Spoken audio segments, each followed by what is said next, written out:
వెలుగొస్తుంది. ఆగు మిత్రమా, ఆగు మిత్రమా.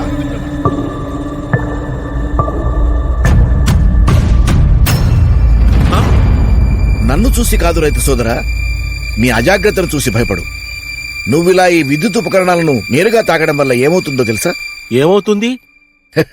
నువ్వే చూడు.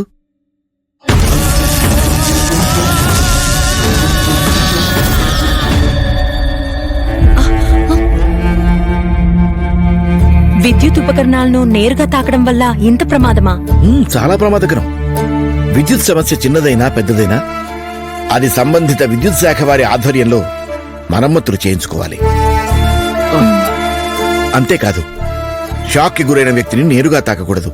ఏమండి, అలా తాకిన వ్యక్తులు కూడా షాక్ కి గురై చనిపోయే ప్రమాదం ఉంది. మీ పొలాల్లో ఉన్న ట్రాన్స్ఫార్మర్ల ఫ్యూజ్ పోతే సంబంధిత సిబ్బందికి సమాచారం ఇవ్వాలే కాని మీరు సొంతంగా వేసుకోకూడదు. విద్యుత్ సమస్యల కొరకు టోల్ ఫ్రీ నంబర్ 1912కి డయల్ చేయండి.